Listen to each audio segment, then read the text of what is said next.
Bonjour, je suis avec Jean-Jacques Durand du lycée agricole du Chénois, qu'on retrouve pour ce deuxième tuto sur l'entretien du matériel agricole. On va s'intéresser cette fois au démontage des pneumatiques. Alors on ne va pas parler des gros pneumatiques parce qu'on peut supposer que certains font intervenir des entreprises spécialisées. On va travailler sur un petit pneu de type charrue ou type cover crop. Donc nous allons procéder aujourd'hui au démontage de ce pneumatique. C'est un pneu de camionnette, mais qui aurait très bien pu être un pneu de cover crop. Ici nous avons une jante en tôle d'un seul morceau. On aurait pu avoir, dans certains cas, deux demi-jantes rassemblées par des boulons. Et puis dans le cas de certaines remorques agricoles, on trouve des jantes en tôle avec ici un cercle amovible qui est retenu par un jonc. Ce jonc coince le cercle en tôle et au remontage, il faudra faire très attention à ce que le jonc soit bien à sa place. C'est source d'accident. Ici, on est avec un pneu monté tubeless. On remarque que la valve, elle a un petit bourrelet. On aurait pu avoir un pneu avec chambre à air, auquel cas on aurait le pied de valve un peu plus fin et on pourrait changer la chambre à air. Alors pour cette intervention, nous aurons besoin d'un peu de matériel. Donc l'outil de base, ce sont les minutes. Ici, j'en ai trois de petits modèles. Celle-ci d'un modèle un peu plus grand. Et puis là, modèle poids lourd, qui nous seront bien utiles tout à l'heure. Ensuite, on va utiliser un décolleur à inertie. Cet outil fabrication maison vous sera présenté un petit peu plus tard. Nous avons besoin de, si on a des chambres à air à réparer, on aura besoin de colle à rustine, de différentes dimensions, de décapeurs chimiques. C'est un produit qui va permettre de décaper la chambre à air pour que la colle tienne bien. Et puis si on avait un problème sur le pneumatique, on pourrait mettre aussi des emplâtres à l'intérieur du pneumatique. Donc à l'intérieur du pneu, quand il y a une belle coupure, on peut mettre un emplâtre et ça permet de sauver pour quelque temps notre ensemble. Et puis on aura besoin de graisse Michelin. C'est de la graisse qui est compatible avec le caoutchouc, qui va nous servir à permettre au flanc du pneu de bien monter sur la jante. Et puis on n'avait pas noté le marteau qui sera utile au démontage et au remontage.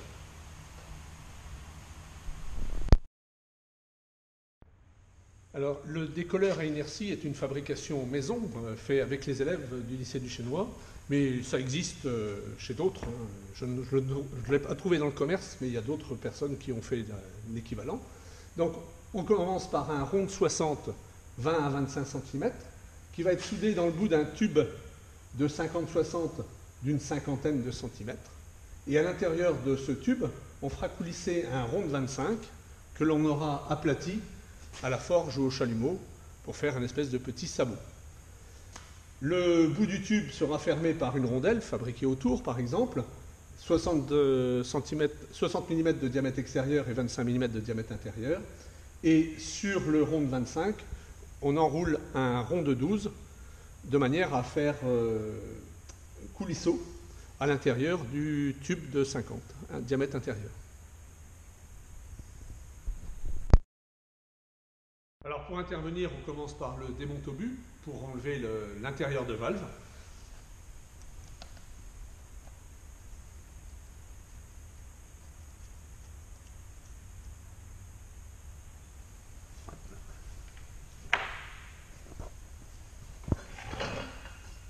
Et puis après, les deux côtés du pneumatique vont être décollés avec notre outil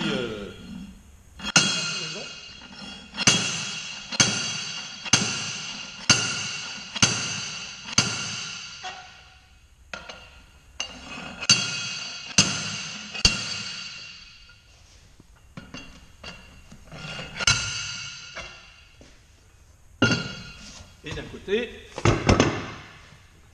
et de l'autre.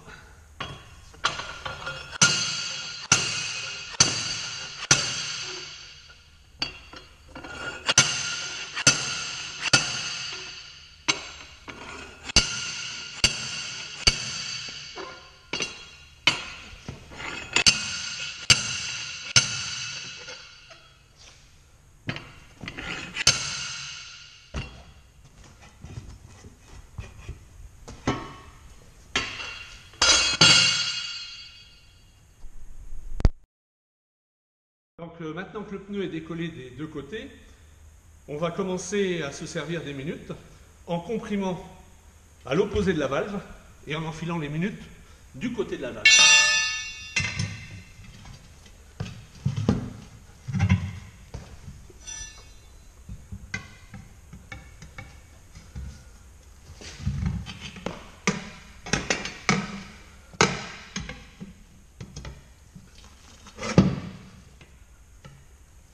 Faut pas être trop gourmand.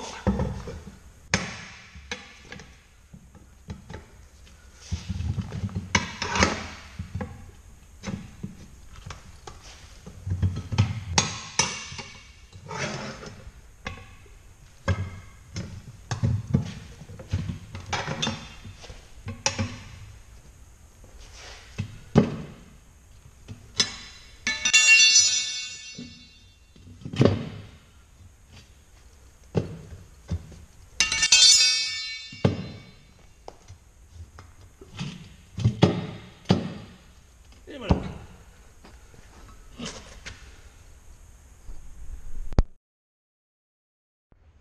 Donc maintenant que le pneu est décollé, déchaussé, j'ai mis une cale de chaque côté pour pouvoir passer la main facilement. Je vais pouvoir passer la main à l'intérieur du pneumatique pour repérer s'il y a des corps étrangers. Et puis si on avait un pneu avec chambre, ben c'est à ce moment-là que j'enlève la chambre à air. Alors, si c'est nécessaire, on peut enlever le pneu sur la jante, si le pneu est abîmé par exemple. Donc ici, pour faciliter le démontage, je vais déjà commencer par graisser le bord de pneu, hein, pour que le pneu passe bien par-dessus la jante, sans trop de difficultés. Donc la graisse Michelin, c'est une graisse qui est compatible avec le caoutchouc, et qui va me permettre de faire glisser les lèvres du pneu plus facilement.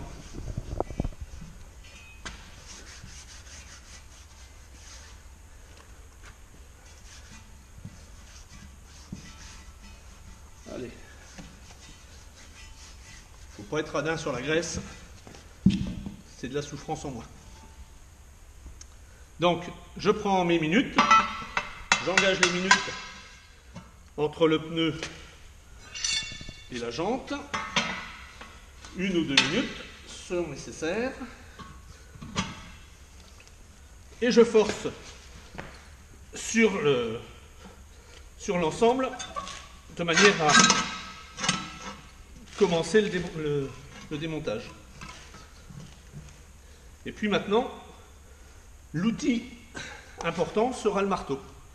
Et au marteau, je vais taper sur le talon pour que le talon arrive à glisser sur la jante. Or, cette étape est quelquefois un peu pénible, mais ça marche.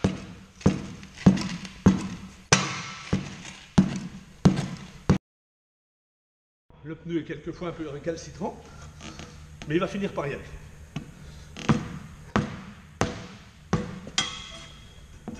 Encore 3 coups de marteau, et l'affaire est dans le sac.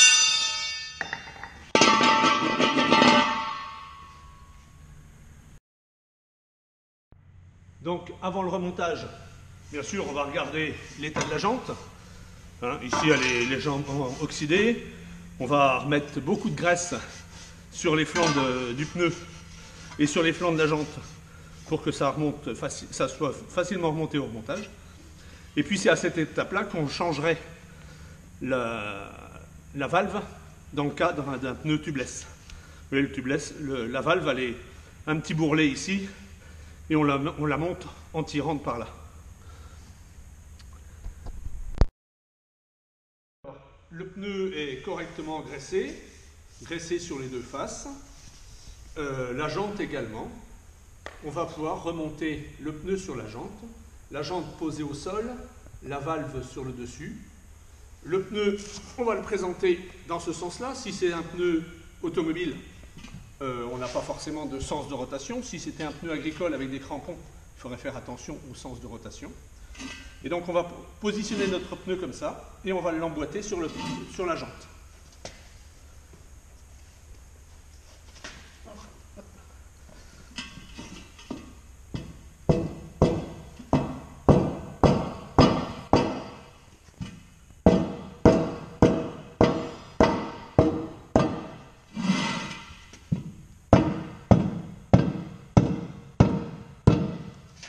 principal étant le marteau, en quelques coups de marteau,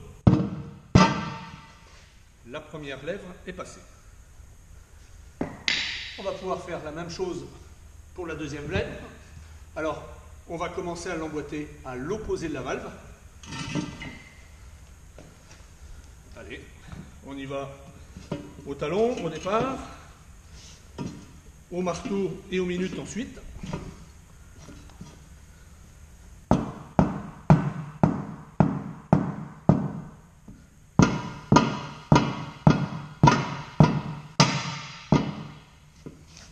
De manière à bien enfoncer à l'opposé de la valve.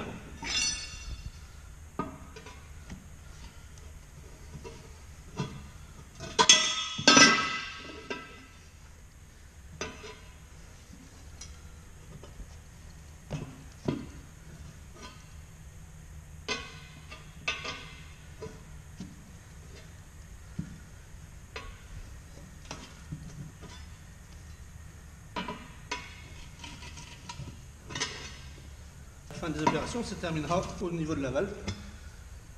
Si on a une chambre à air, c'est à ce moment-là qu'il faut faire très attention à ne pas pincer la chambre à air avec l'extrémité de la minute.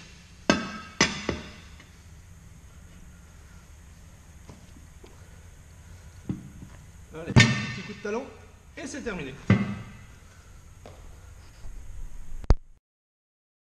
Donc on remet l'intérieur de valve avec le démonte-obus.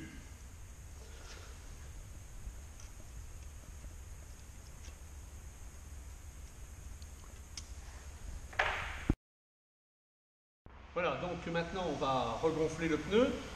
J'ai remis l'intérieur de valve. Je vais gonfler avec la poignée de gonflage. Je me mets au plus loin de manière à éviter d'être dans la déflagration d'un éclatement de pneu si c'est nécessaire. Et il faut s'assurer que le pneu monte bien sur la jambe. En pneu tubeless, des fois c'est un peu compliqué de le faire, le rendre étanche. Alors on peut par exemple mettre un petit filet d'eau autour du pneu qui améliore l'étanchéité. Ou ici j'ai remis 2 cales sur le bord du pneu de manière à ce que la lèvre supérieure qui était plus courte puisse bien monter sur la jambe. Et puis on gonfle. Alors ne pas gonfler de manière excessive. C'est un pneu qui doit être gonflé à 2 bars, service normal, et bien on va le gonfler au maximum à 2,5. Donc là, le pneu est gonflé à 2,8 bars pour une pression de 2 bars normalement. Je vérifie autour de la valve s'il n'y a pas des petites fuites d'air. Ça serait signe d'un pied de valve légèrement fuyant. Je regarde si le pneu est bien emboîté sur les 2 faces. Donc l'opération est terminée.